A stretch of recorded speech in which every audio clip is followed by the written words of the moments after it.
Welcome back and good morning again. Thanks for supporting the First Christian Symposium on Aliens here in Roswell, New Mexico.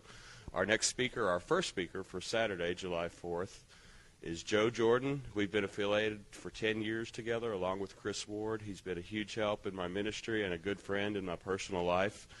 And he's got a talk that is really paradigm shifting. It really changes people's perspective to understand the spiritual perspective of this UFO or abduction phenomena. He's a very good man, and I'm so glad to have him back here again. Thank you for all your support over the years. And Lord Jesus, Father God, we love you. We thank you.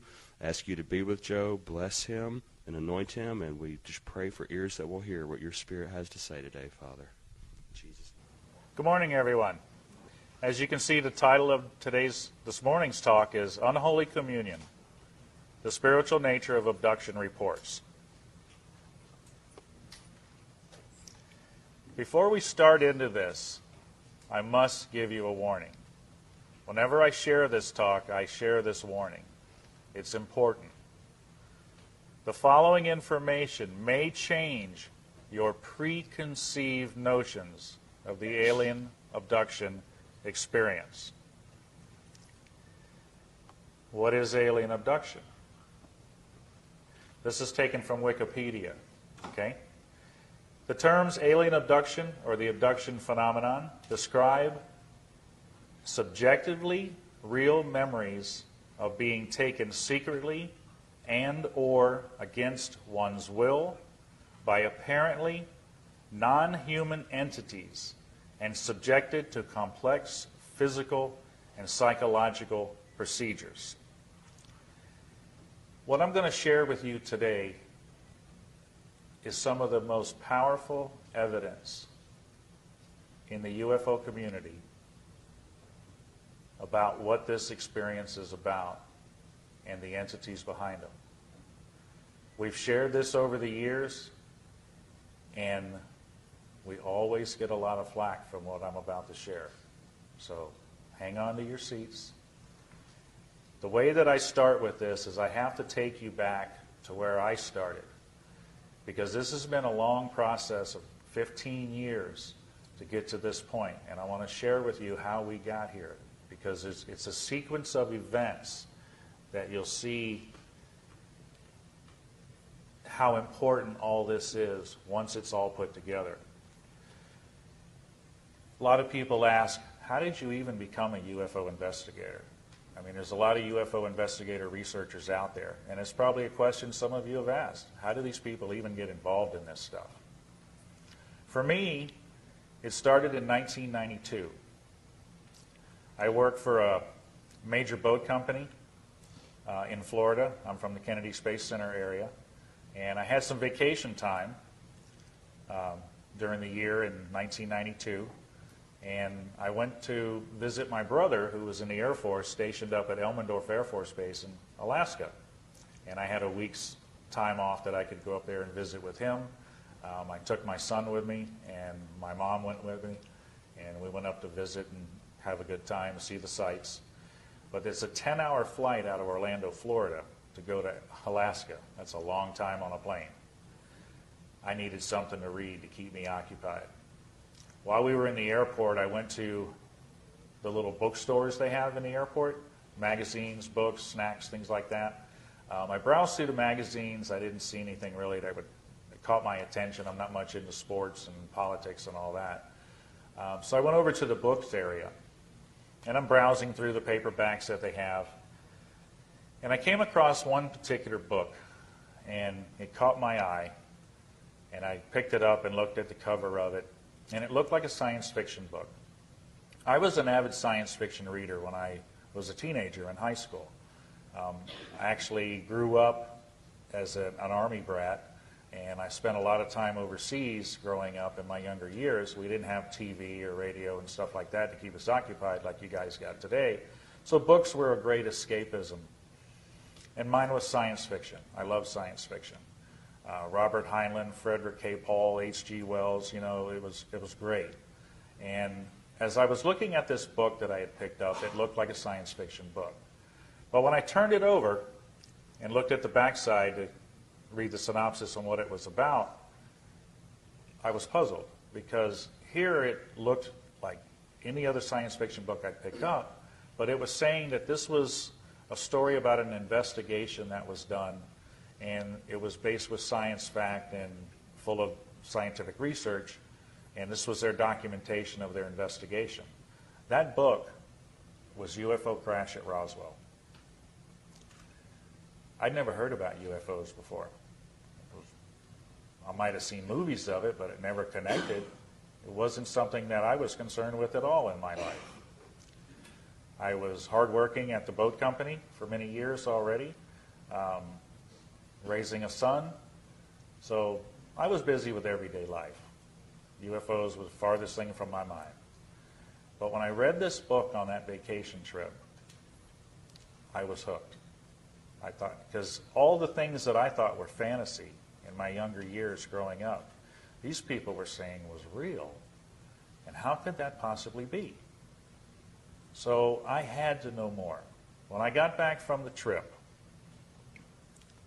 I wanted to know more about this subject of UFOs and aliens. I got to have some answers to what I had just read. And it happened to be about 3 or 4 weeks after I got back, I was watching TV at home one night, and it was the local news, and they were doing interviews with local businessmen in the area and new businesses that were opening up. And they were interviewing a fellow who said, was sharing with everybody that he had just opened up a UFO museum on International Drive in Orlando, Florida. And he got into telling about all the information dealing with UFOs over the years and what he had in his museum. It was like a historical walkthrough museum, sort of like what they have downtown here in Roswell. And I thought, wow, this is a place I can go to find out some more. So over the next couple months, I made a number of trips over to meet this fellow, and him and his wife together were running the place. Nice little walkthrough museum, had books in front where you could purchase, little knickknacks and books and stuff like that dealing with UFOs. And as he saw me being local, coming back to see him a number of times, we finally started talking to each other. And he says, "You seem to have a very keen interest in this. Is there anything I can help you with?" And I told him about picking up that first book and it grabbing my attention, and I had to know more. And he says, would you like to be more involved in finding out what this is about? I said, well, what do you mean? He says, well, I belong to an organization that researches UFOs, and it's the Mutual UFO Network. Over the next few months, he helped me become a member of MUFON. He helped me work up my investigator status as a field investigator for MUFON, and we became very good friends. I learned what was involved with doing investigations. And being local, I was on the Space Coast, and he's in Central Florida. He said, over on the Space Coast, there's no chapter for MUFON. He said, I know there's some members over there, but there's no chapter for it. There's nobody running the organization for the county. He said, would you be interested in maybe taking charge of that, putting together a group of investigators to cover that area? And I thought, wow, this sounds interesting. Here I'm going from knowing nothing about UFOs to getting one little book to now working up to I'm going to be in charge of doing investigations in my area. And we took time, we talked to the state director of Florida who lives up in Gulf Breeze and the assistant state director, and they told me what was involved with being a state section director for my county. And I had an interview with them. The fellow from the museum backed up for me because he was the state section director for Orange County there in Central Florida. And they put me through all the paces on what was involved, and I became state section director for the Kennedy Space Center area, Brevard County, Florida, in 1992. What better place to be a UFO investigator? One of the most top secret clearance areas in the country. They got an airspace that's totally controlled, so they say. But amazingly, over the years, we investigated UFOs over their airspace. So that gets quite interesting. So I had a good area to be involved in. We put together monthly meetings, which was required by this, as the state section director, for the public to attend in our county. We used the public library. It was open to the public. We wanted to be able to share with the public what MUFON was doing and some of the cases we were working on, and just get them up to date on UFO information. I also had to put together a team of investigators, and it wasn't long before I had 5 good field investigators working under me. And we put the word out there through the sheriff's department, the police department, the fire department, and the news that if anybody reported a UFO sighting, that we would be glad to take the report and follow up on it, because they don't really care to do that. They don't know how to handle it. So we were there for them. This is what MUFON does. MUFON is the largest grassroots scientific-based organization in the world today. There's over 5,000 members of investigators, consultants. We have a lot of tools at our fingertips as MUFON investigators to be able to follow up on reports and do the investigations. As we held our monthly meetings, though, and we were doing sighting reports, we did a number of them over the first couple of years, we started to take a look at what was happening here with the UFO picture. And doing sighting reports, we found after a couple of years of it, it's like chasing your tail. How many sighting reports is it going to take till we figure out what this is? They've been going on since the 40s and 50s. They still don't have an absolute answer to what this phenomenon's about. And looking at the people coming to our meetings, we were hearing stories from people who were saying they were abductees or contactees. And we started listening to them, and they were saying that they had been in contact with these entities that are behind the UFO sightings. Well, we talked about this as investigators, and we said, we can continue to do sightings forever. They've been going on forever, and we may never get to the truth with them. We need to get closer to the source. Well, the contactees and abductees saying they had been in contact with the entities, that's close to the source.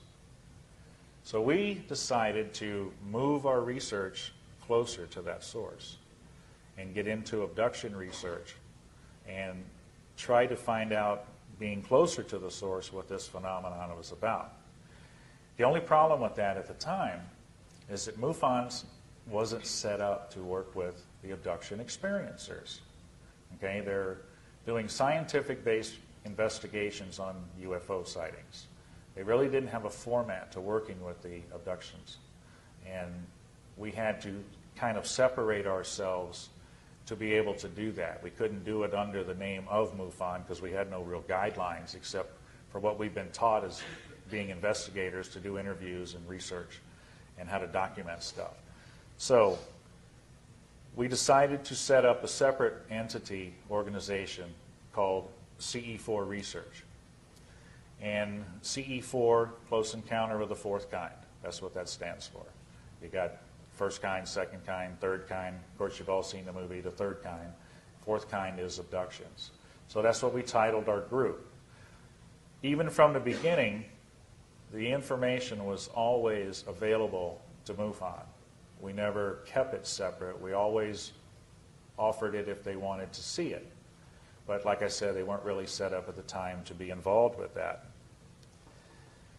So we started interviewing the abductees and the contactees that we had come into the meetings over the next couple of years, started documenting all the information. And as we were doing this, we were also learning as much as we could from other researchers who were in this field, the big names, that Bud Hopkins, Willie Strieber, John Mack, they had done extensive research already. And because the abductees and contactees that we were encountering seemed to have a lot of personal issues, we didn't want to do any more damage to these people by working with them and interviewing them. So we needed to learn as much about them as we could. So we consumed all of the research we could get our hands on from the researchers that were well known, that had been working on this for some years. We wanted to be prepared as we went into this so that we wouldn't cause any more harm to these people than what they had gone through already. And I want to give you a little idea of what the abduction experience is about. And one of the best examples of this was written by the late Dr. Carla Turner, who was actually an experiencer herself. And she put together a really good piece to take you through and show you exactly what these experiencers go through. If abduction reports can be believed, and there is no reason to doubt the honesty of the reporters, the abduction phenomenon includes the following details. Aliens can alter our perception of our surroundings. Aliens can control what we think we see. They can appear to us in any number of guises and shapes. Aliens can take us, our consciousness, out of our physical bodies, disable our control of our bodies, install one of their own entities, and use our bodies as vehicles for their own activities before returning our consciousness to our bodies. Aliens can be present with us in an invisible state and can make themselves only partially visible. Abductees receive marks on their bodies other than the well-known scoop and straight-line scars. These other marks include single punctures, multiple punctures, large bruises, 3- and 4-fingered claw marks, and triangles of every possible sort. Female abductees often suffer gynecological problems after their alien encounters, and sometimes these problems lead to cysts, tumors, cancer of the breasts and uterus, and hysterectomies. Aliens can take body fluids from our necks, spines, blood veins, joints such as knees and wrists, and other places. They also inject unknown fluids into various parts of our bodies. A surprising number of abductees suffer from serious illnesses they didn't have before their encounters. They have led to surgery, debilitation, and even death from causes that doctors can't identify. Some abductees experience a degeneration of their mental, social, and spiritual well-being. Excessive behavior frequently erupts, such as drug abuse, alcoholism, overeating, and promiscuity. Strange obsessions develop and cause the disruption of normal life and the destruction of personal relationships. Aliens show a great interest in adult sexuality, child sexuality, and in inflicting physical pain on abductees. Abductees recall being instructed and trained by aliens. This training may be in the form of verbal or telepathic lessons, slideshows, or actual hands-on instruction in the operation of alien technology. Abductees report being taken to facilities in which they encounter not only aliens but normal-looking humans, sometimes in military uniforms, working with the alien captors. Abductees often encounter more than one sort of alien during an experience, not just the grays. Every possible combination of gray, reptoid, insectoid, blonde, and widow's peak have been seen during single abductions aboard the same craft or in the same facility. Abductees report being taken to underground facilities where they see grotesque hybrid creatures, nurseries of hybrid humanoid fetuses, and vats of colored liquid filled with parts of human bodies. Abductees report seeing other humans in these facilities being drained of blood, being mutilated, flayed, and dismembered, and stacked like lifeless cords of wood. Some abductees have been threatened that they too will end up in this condition if they don't cooperate with their alien captors. Aliens come into homes and temporarily remove young children, leaving their distraught parents paralyzed and helpless. In cases where a parent has been able to protest, the aliens insist the children belong to us. Aliens have forced their abductees to have sexual intercourse with aliens and even with other abductees while groups of aliens observe these performances. In such encounters, the aliens have sometimes disguised themselves in order to gain the cooperation of the abductees, appearing in such forms as Jesus, the Pope, certain celebrities, and even the dead spouses of the abductees. Aliens perform extremely painful experiments or procedures on abductees, saying that these acts are necessary but give no explanation why. Painful genital and anal probes are performed on children as well as adults. Aliens make predictions of an imminent period of global chaos and destruction. They say that a certain number of humans will be rescued from the planet in order to continue the species, either on another planet or back on the earth after the destruction is over. Many abductees report they don't believe they're alien captors and foresee instead a much more sinister use of the rescued humans. In every instance from this list, there are multiple reports from unrelated cases confirming that such bizarre details are not the product of a single deranged mind. These details are convincing evidence that, contrary to the claims of many UFO researchers, the abduction experience isn't limited to uniform pattern of events. The phenomenon simply can't be explained in terms of crossbreeding experiments or scientific research into the human physiology. Before we allow ourselves to believe in the benevolence of the alien interaction, we should ask, do enlightened beings need to use the cover of night to perform good deeds? Do they need to paralyze us and render us helpless to resist? Do angels need to steal our fetuses? Do they need to manipulate our children's genitals and probe our rectums? Are fear, pain, and deception consistent with high spiritual motives? And again, that was the late Dr. Carla Turner.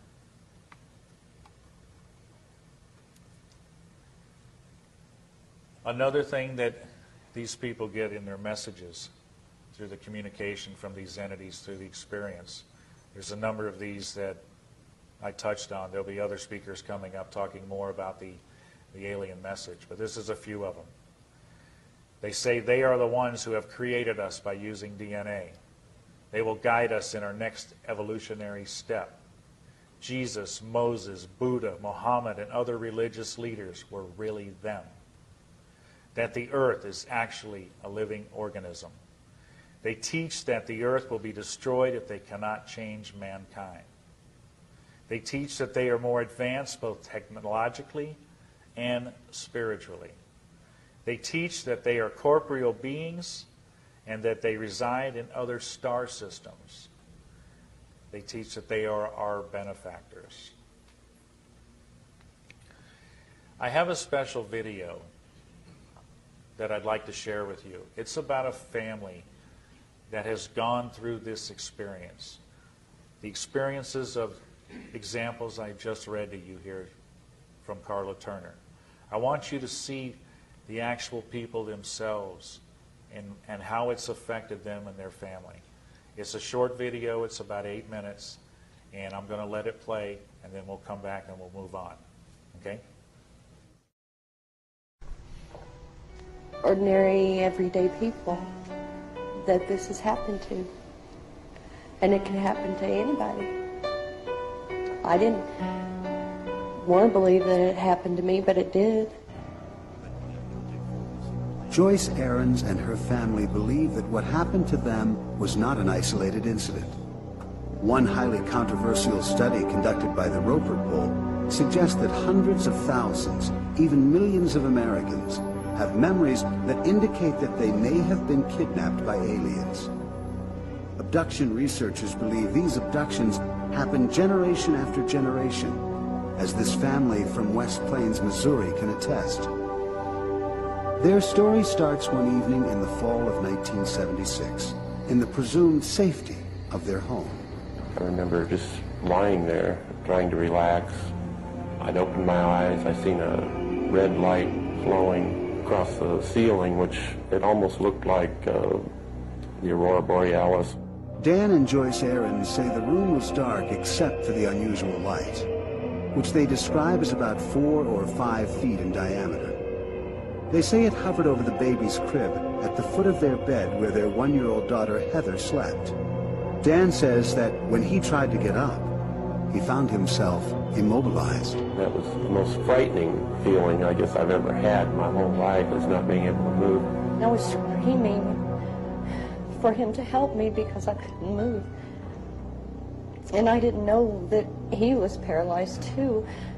And we both sat up in the bed at the same time. And I said, what the hell was that? The incident was over in what seemed like an instant.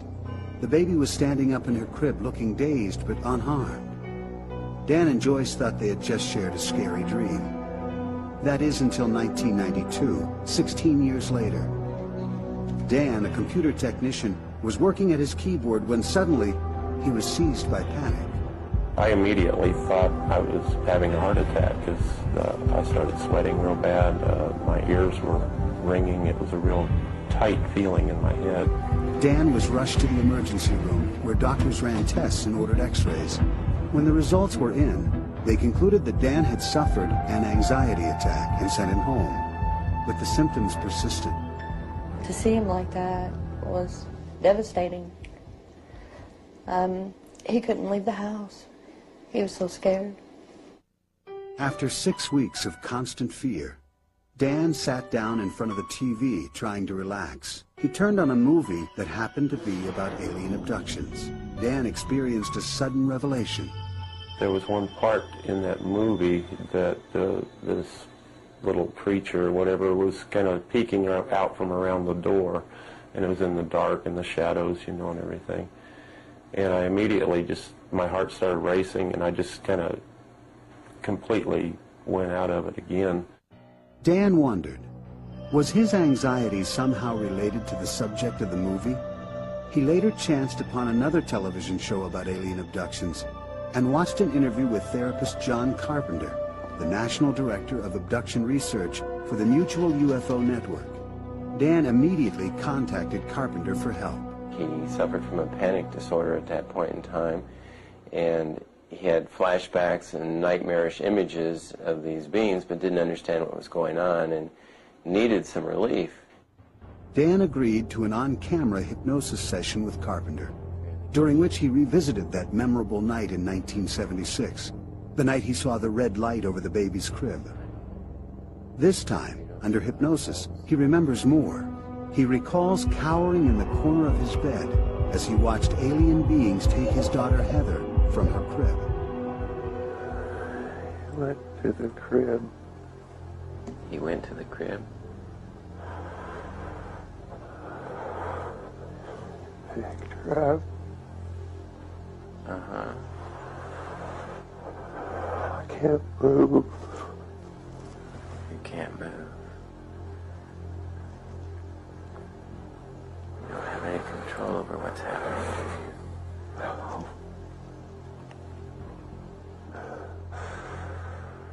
What do you see happening now? I took her. He took her. Under separate hypnosis, Dan's wife Joyce recalled the same sequence of events. They both say little beings marched them outside. Together, the family was floated onto a spaceship. I never wanted it to happen to my children. I didn't realize until later that it had. But when they took her, I couldn't do anything. Heather, now 22 and married, remembers a series of abductions beginning in childhood, when she was forced to play telepathic games with the aliens. How do you play the game? If I pick up that one, he'll let me go.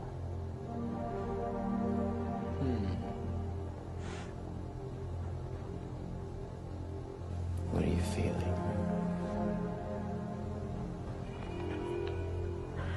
I want to go home. Mm-hmm. What does he tell you about that? If I pick it up, he'll let me go. The Aarons family believes alien kidnappers have not only intruded in the lives of their children, but are now visiting one of their grandchildren. He calls them his little buddies that come in his room and play. He said he wanted to watch the ship leave. I'm not going to tell him that it's not real, because it is real. Skeptics would say that Dan, Joyce, and Heather could have constructed their stories together before hypnosis. But then they'd have to know how to answer the trick questions and the leading suggestions, which I provide.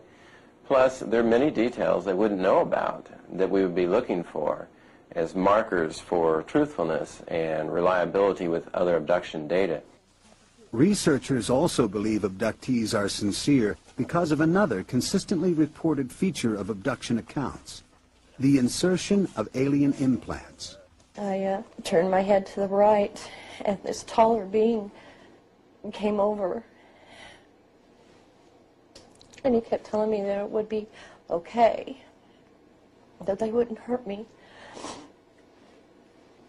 And then they took this very long needle, and they put it up my right nostril. And I closed my eyes when I heard it crunch.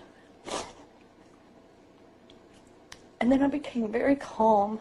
Objects said to be these implants have been recovered. MIT's David Pritchard has examined the composition of one of these reported implants in a laboratory and contends there is absolutely no physical proof of alien activity.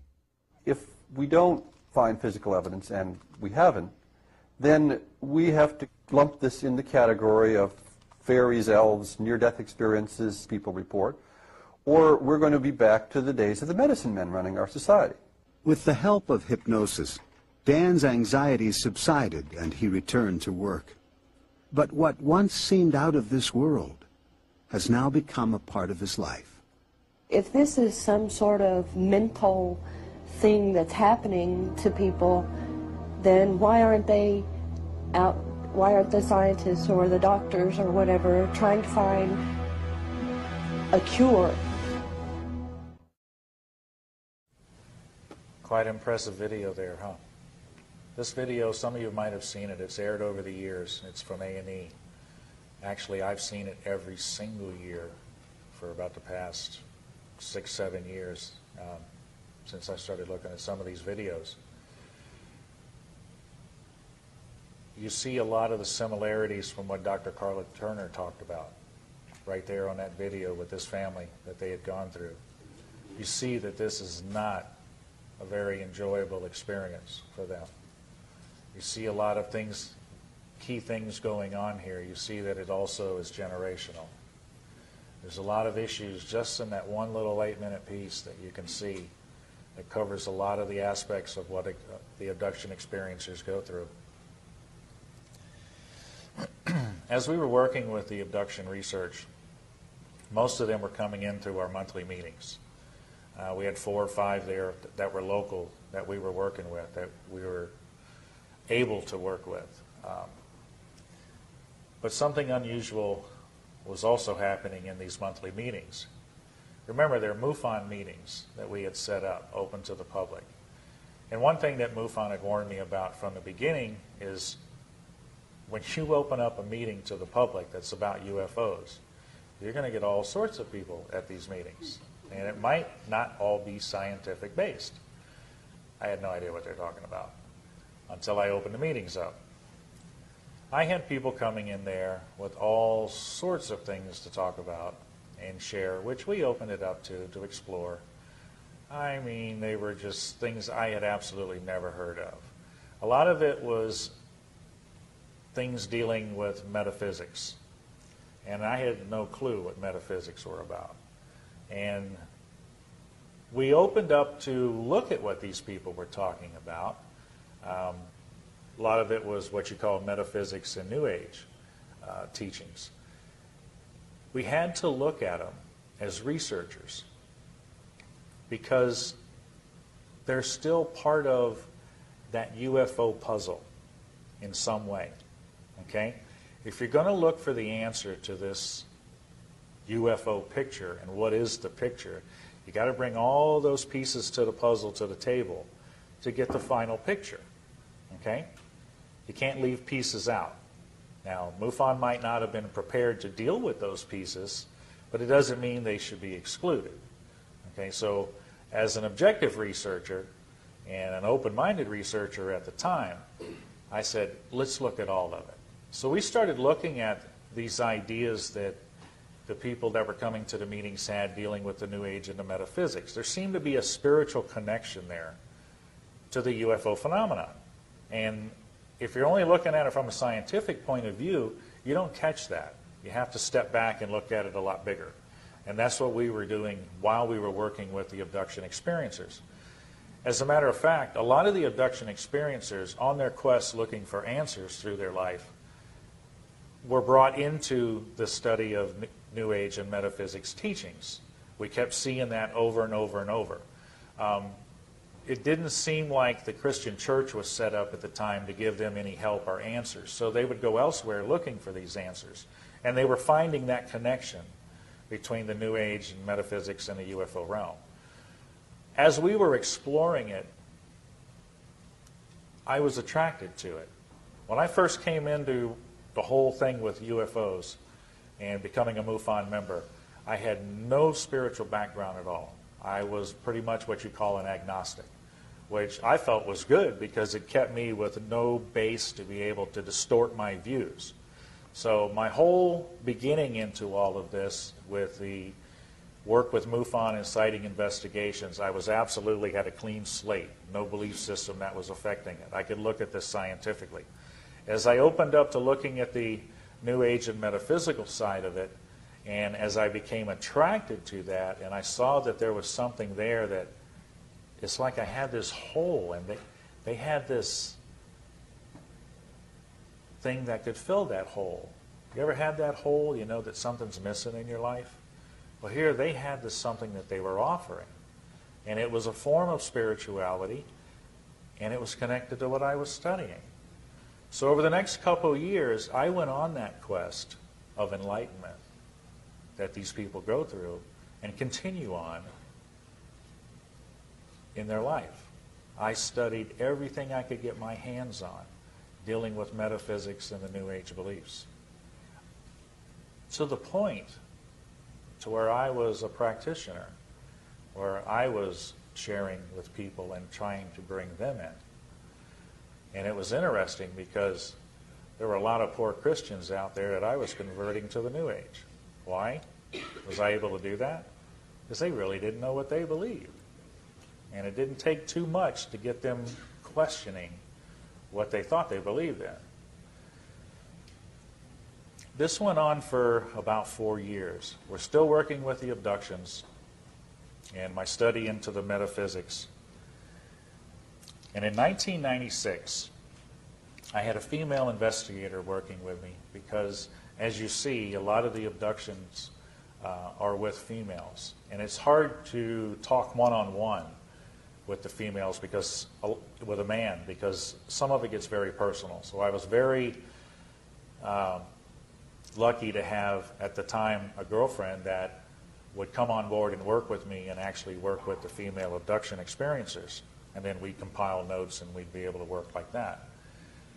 In 1996, fall of 96, we had a lot of things going on that were really tying up our time and keeping us busy. But there was a couple cases that we were working on that had a very, very dark effect on us dealing with these two cases. We couldn't put our finger on it, but something wasn't right. When we were dealing with the experiencers in their case, there was a serious oppression at it. It was just like, oh man, what is this? You know, and what's affecting us here? Well, my girlfriend at the time was a Christian, and she didn't quite put all this together yet, but she was helping us in the abduction area. And she pulled me aside one day and she says, you know, she says, something's wrong here. She says, these cases you're working on right now, she says, there's something very dark about him. There's something that seems like there's almost an evil presence involved. And of course, me and my New Age thinking said, you know, evil's just a perception you have of this. There's really no evil. You know, it's all relative, you know. And she says, no. She says, there's really something wrong here. She says, I know you feel it. She says, you know, when you're working in this area, I think you really need to have some covering, some type of protection on you as you go into this. I think there are some dark forces here that you need to be protected from. Of course, I reach in my pocket and pull out my trusty crystals, and I said, I got all the power I need right here. She says, no. She says, that's not what I'm talking about. She says, that's not going to help you. It isn't helping you right now. And I said, well, what are you getting at? And she says, I know of a help that can help you and can protect you. And I said, yeah, what do you got? You know, because I was always looking for something new. That's the whole thing about on your search for enlightenment. You're always looking for that next thing to bring you closer to it. You never really get there. It is just that carrot dangling out there. And I was all ready for this one. And she breaks out a Bible, and she sets it on the table, and she says, it's in here. And I said, oh, no. I said, that's got nothing to do with what I do. And she says, I think it does. I think you need to take a look at it. And no. We don't need to go there. And she says, oh, wait a minute. You said you're the most open-minded, objective investigator there is.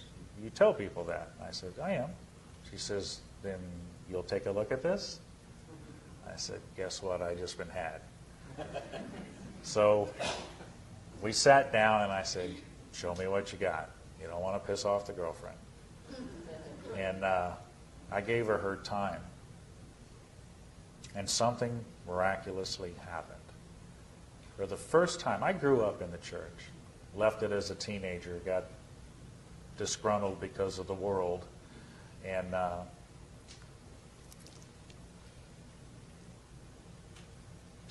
but I knew, I'd heard the word before. I'd heard God's word growing up. Just put it away for 30 years. And she shared with me the gospel message out of the Bible. And it's like I had never heard it before. It's like blinders were taken off my eyes and earplugs were pulled out of my ears. All of a sudden, it made absolute perfect sense. And she showed me that there was a protection in there that I could have that was over everything that there is. And I said, you know what? I want that. So in 1996, in November, I became a Christian. I gave my life to Jesus Christ. I didn't know what I was. I mean, I'd been an agnostic, I'd been New Age. As an investigator, I'm asking, okay, what's a Christian? What am I now? Help me study this so I can find out what I am, what I have. So in December, that next month, I had 2 weeks off from work.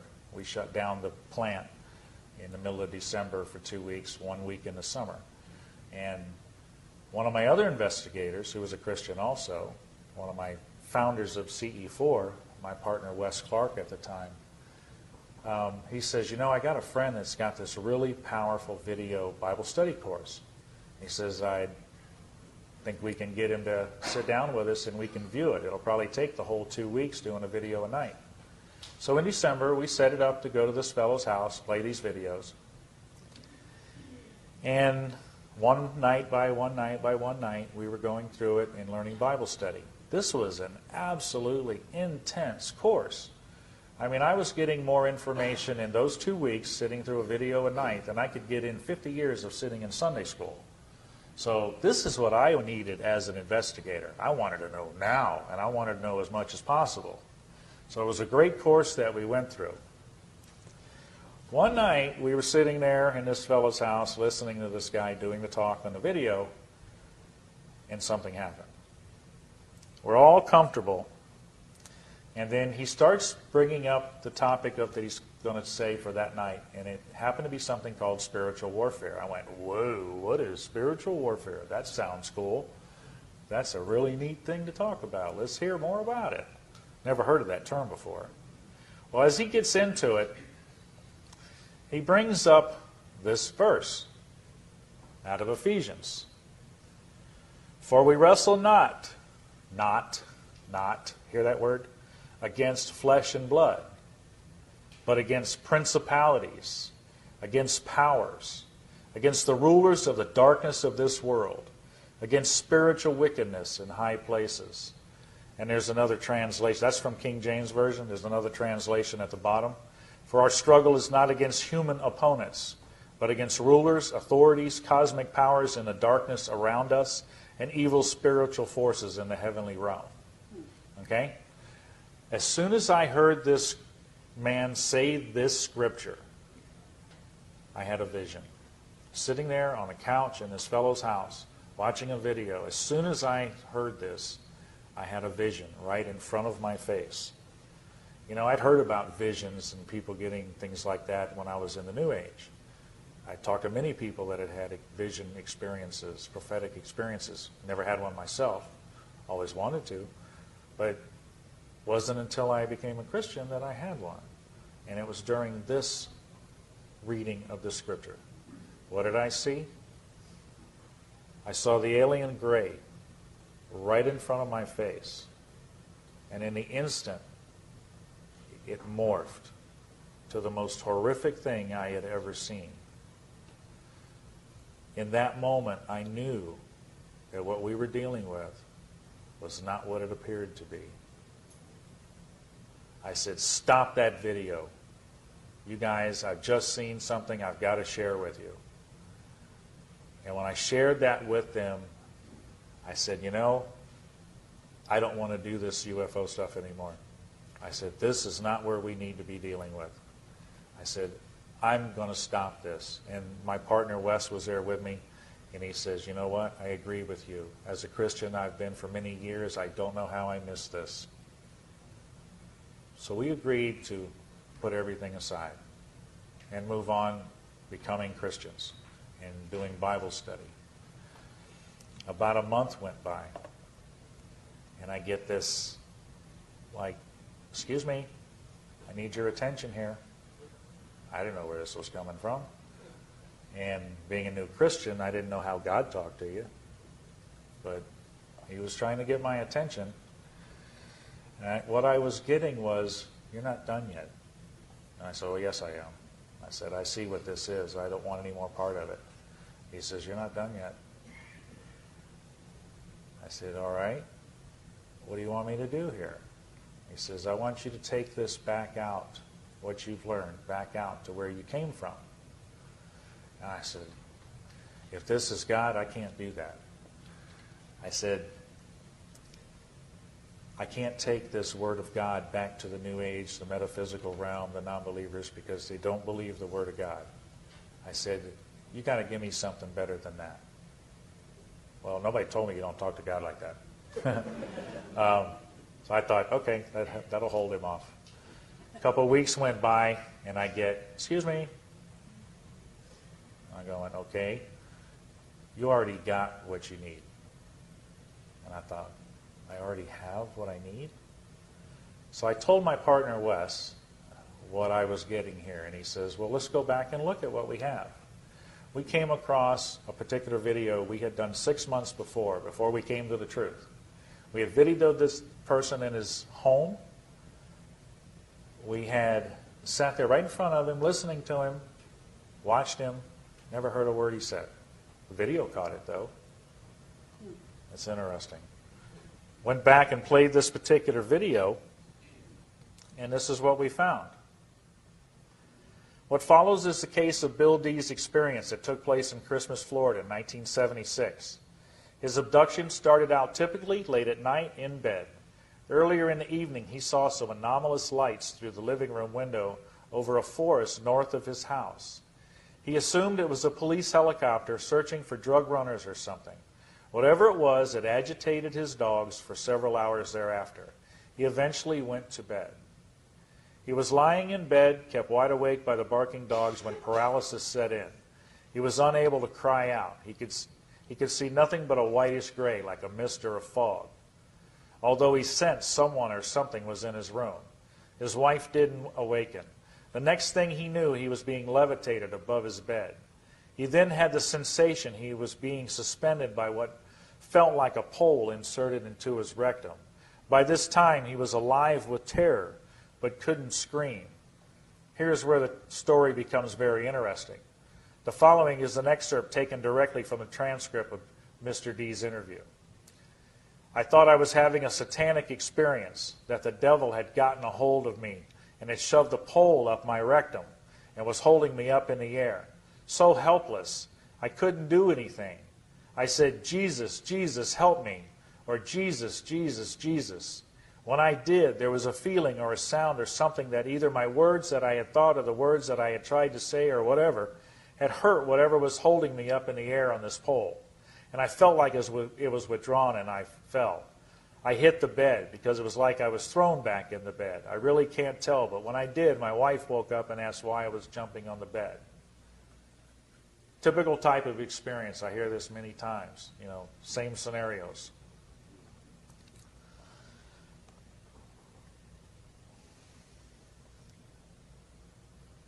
In all the research we had done, we had never heard of a case of anybody stopping an experience.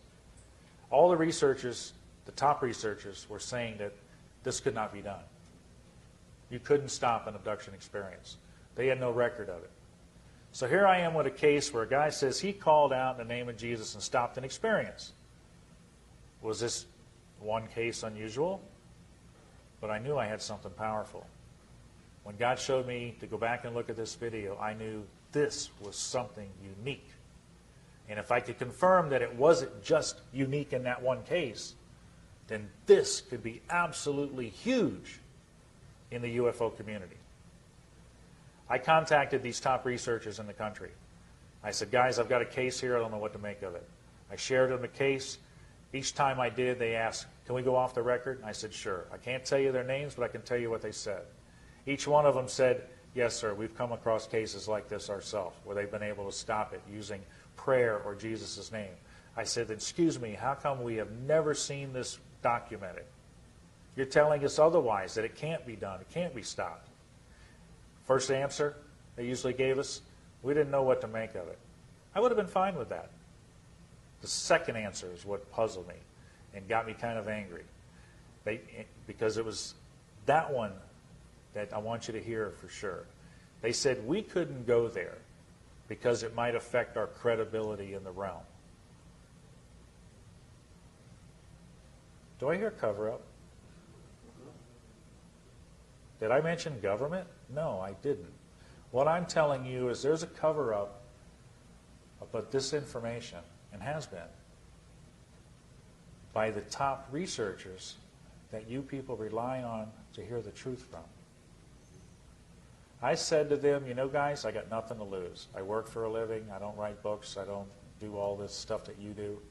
I said, I just want to document this as a researcher. So I went after those cases because I now knew they were there. Over the next 10 years, I have now worked with over 400 cases of people that have been able to stop the abduction experience in the name and authority of Jesus Christ. This is documented evidence. Okay? Documented evidence. I questioned, I had to show biblically if this was relating to the Bible, where did the authority come from?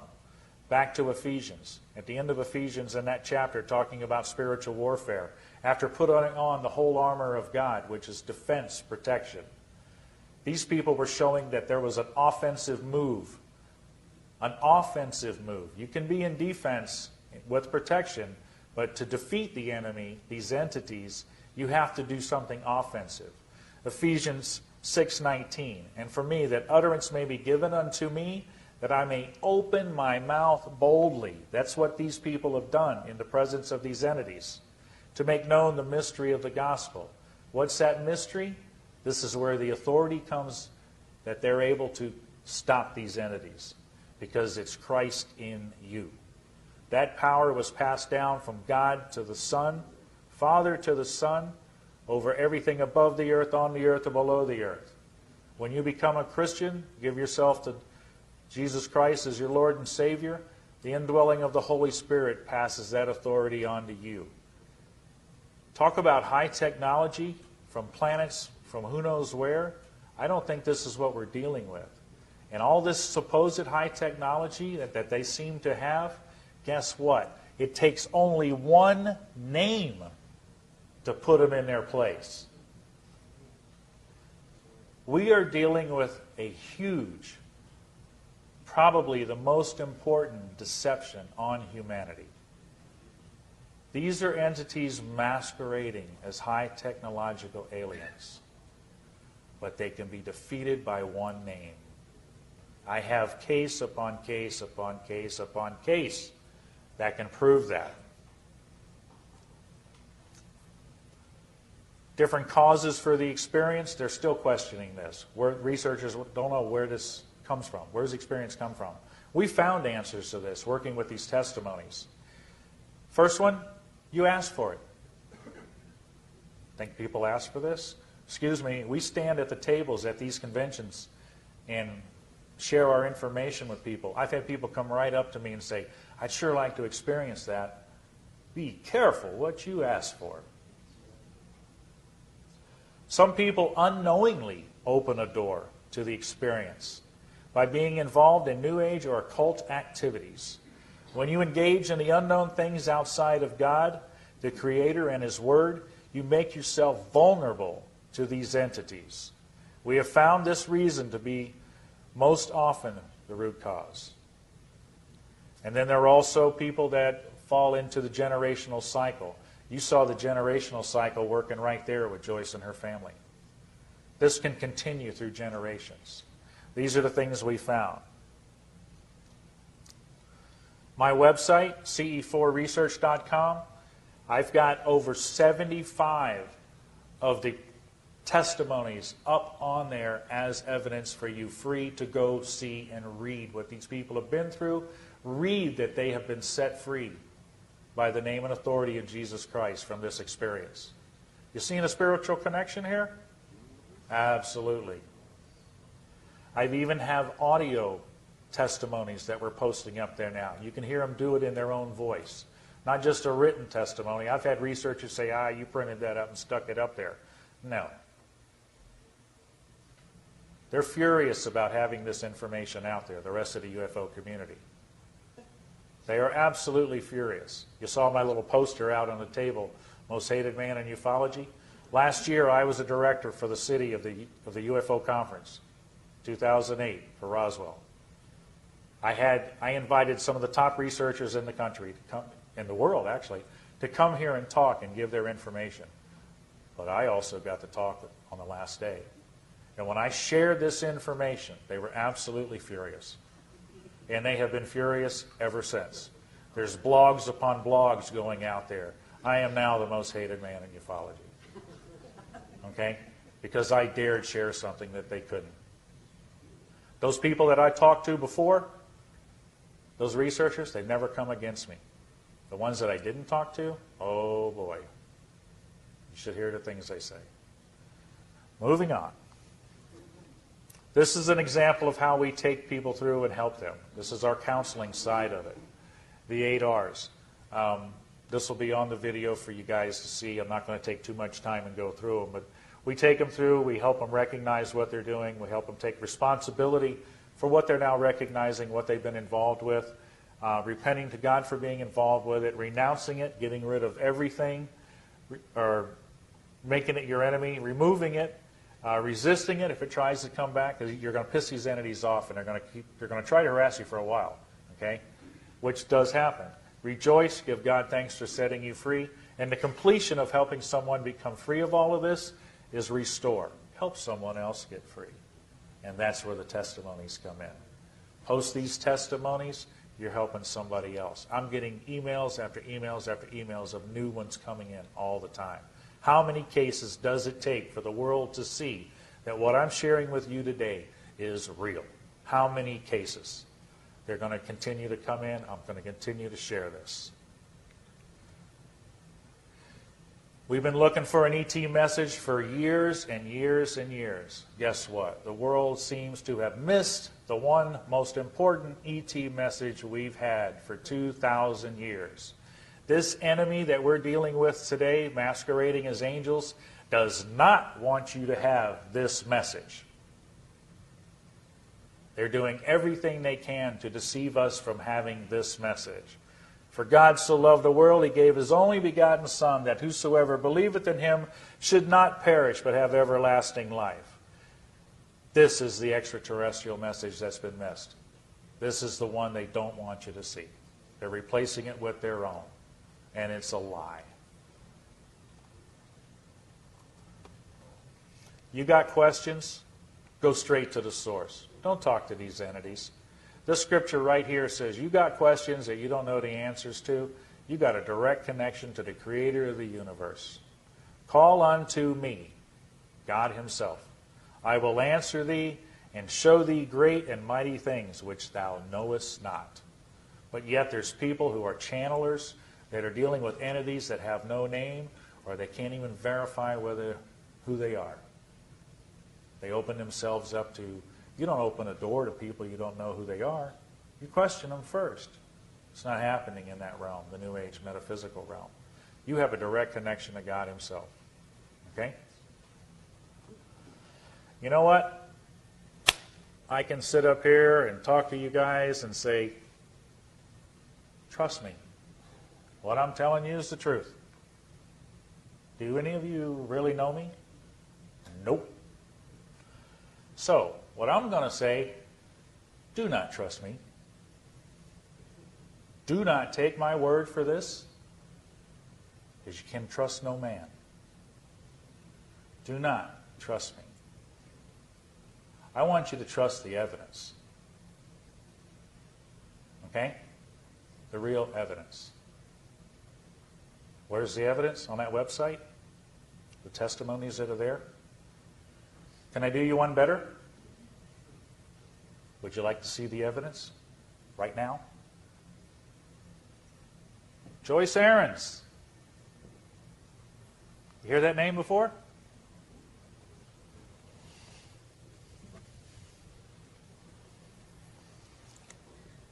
I had an opportunity to meet this lady a few years back.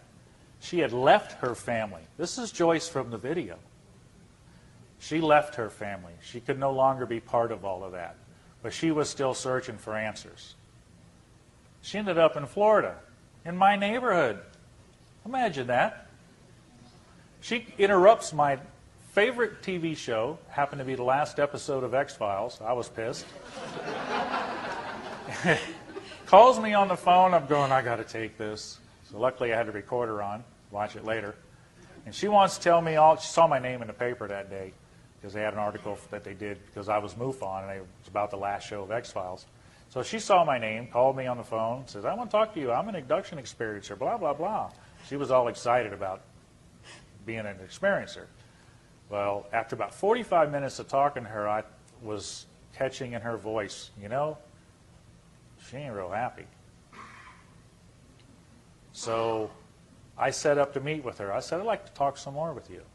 So we set up an appointment to meet at this little restaurant, and we met, and I started sharing with her what I had. And you know what? She freaked.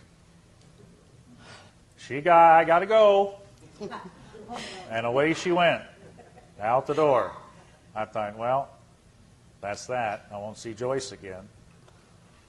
But you know what? I did see Joyce again. You want to talk? I'll try. You have to forgive me. I'm a little nervous in front of crowds, okay? I got it. Okay. Thank you. He's right. I didn't trust him because I was devout atheist. So I didn't believe in God. Didn't want to have any part of that. I did tell Joe that I would read the testimonies that he gave me. I do try and keep my word. Whenever I give my word, I do try and keep it. So I took the testimonies and I left, and on my way home, I stopped at a red light. And I got my first vision. And in my vision that I received was a beautiful picture of the world, looking from outside it. And then around it were a couple of hands with very long claws, nails, and a face that started to peer from behind it. Was absolutely hideous. And I knew right then that what he told me was true. I still didn't want to believe that, but I knew. And I knew the powers that I had been dealing with. And I knew I was in deep trouble. You want me to go from here? Okay. About a week later, Joyce calls me and says, I want what you have. I had the opportunity of leading Joyce to Jesus Christ in my living room.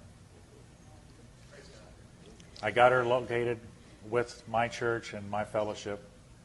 We brought her up in the Word.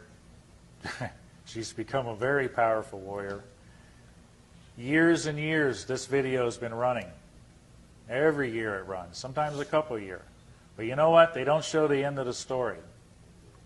You're looking at the end of the story. This lady has been healed.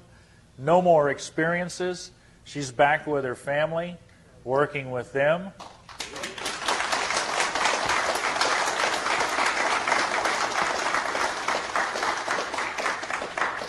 This is the evidence right here.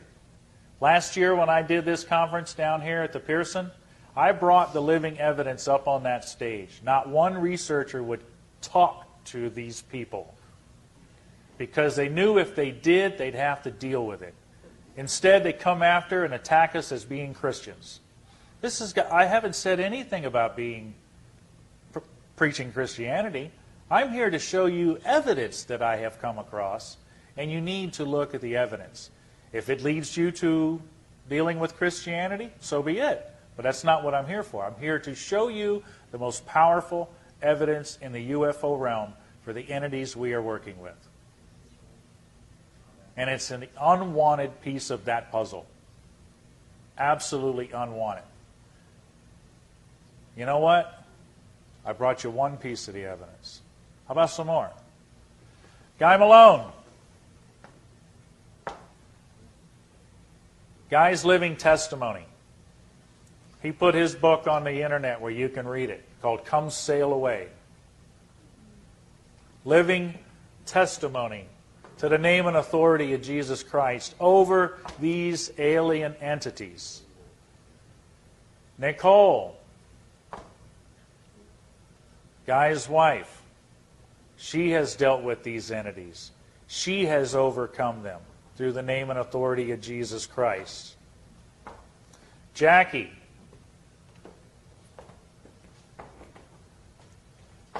has dealt with these entities. She can also testify to the name and authority above them. How much more evidence do you need? I got some more. Janet, you out there? Come on up. Janet's from West Virginia. Guy and Nicole are from Roswell. Joyce is from Missouri. Jackie's from here in Roswell. Thank you. Thank you. Can testify to the name and authority of Jesus Christ over these entities affecting her life. Kevin, you out there? Come on up. Kevin's from Utah. He can testify to the name and authority of Jesus Christ over these entities. Ken, you out there? Come on up. Ken's from Vancouver, Washington. Ken can testify to the name and authority of Jesus Christ. This isn't fuzzy pictures. This isn't fuzzy videos. This is real evidence that you can question, you can touch, And I challenge you to do that, because every time I've done this talk and brought the living testimonies up here, nobody questions them. They're afraid to, because if you do, it's going to change your life. That's why I put that warning up there in the beginning. Okay? This is the evidence. It's here. How much does it take for you to understand what this is? CE4 website, for those of you that want to go and see more. It's called The Unwanted Piece of the Puzzle, and it'll take you through steps to see all of that. I also post the warning when you come to my site. Our counseling group, Paranormal and Alien Abduction Problem Solvers International. We were called AACCOA before. We changed the name because we used to be Alien Abduction Counseling Centers of America, but now we're bringing counselors on from around the world, so we had to change the name a little bit to expand. But we're looking for counselors to help. Over 5 million people have estimated to gone through this experience in this country alone.